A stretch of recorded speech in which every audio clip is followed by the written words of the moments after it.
the American, our nation's capital. Hello again, everybody. I'm Rick Sanchez. One of the largest banks in the world is telling almost 20,000 of its workers, go home.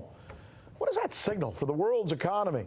And the Trump administration is butting heads with Germany, of all countries. Germany. Why? We're going to tell you.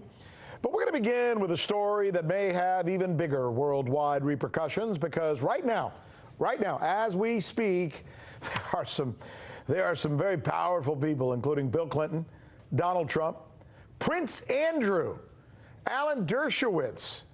Listen, I could go on and on.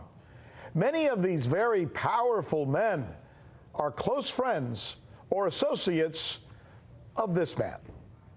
That is Jeffrey Epstein, who, according to federal agents, has been luring underage girls, some as young as 14, to his luxurious homes in Florida and in New York as part of an alleged sex trafficking scheme that dates back to 2003. Yes, that's his mugshot, by the way.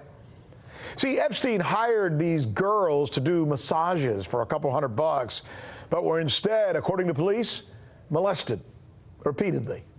They were also encouraged and paid for helping to recruit other young girls to serve Epstein and the men that he entertained at his homes and on his private yacht and his private jets. This story has been uncovered as a result of some really incredible, hard-digging journalism by Julie Brown. She's a reporter at the Miami Herald. Great newspaper, by the way, as we've told you in the past. She has been tracking Epstein for years. Here she is now describing why Epstein's arrest this weekend has some of the most powerful men in America, maybe some of the most powerful men in the world, suddenly shaking in their boots. They're very powerful people, and I think that they're sweating a little bit, especially today. We don't know how much, how deep this went, how far reaching it went in government, but there's been a lot of people that, I could see their names on these message pads on a regular basis as part of the evidence. These message pads where they would call Epstein and leave messages such as, I'm at this hotel, why do you do that, except that you're expecting him perhaps to send a girl to visit you at your hotel.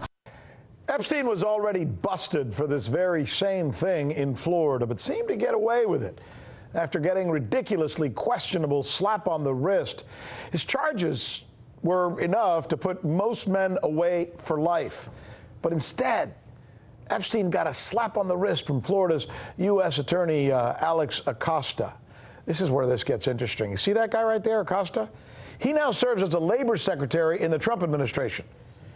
But the sweetheart deal that he gave Epstein in Florida is not going to save Epstein this time around, because it does not apply to his crimes in New York, where this morning prosecutors found thousands and thousands of nude photos of underage girls in his Manhattan townhouse. Prosecutors say they arrested Epstein because they were afraid that he would skip the country. How many other powerful or bored rich men played a part in Epstein's alleged sex trafficking stable? How much will Epstein tell prosecutors to save himself from having to spend the rest of his life behind bars? This story may be, more than anything else, a sign of the times in America. The canary in the mine shaft that we all should probably pay attention to. We here on the News with Rick Sanchez believe it reveals something about us, something we should not be afraid to face up to, because we believe it's time to do news again. So you haven't heard that we're the ones covering the stories that you won't see covered anywhere else? In Venezuela, Kazakhstan, let's go to Hong Kong. And the media reaction to that has been crickets. How about the way we cover those stories? What the hell does that mean? Wowee, wowee, wowee. That's the key word in this case, uprising. Keep? Can you believe that? Watching. This is the right thing for members of the media to do, to actually pick sides. Look, if you like what you see, subscribe.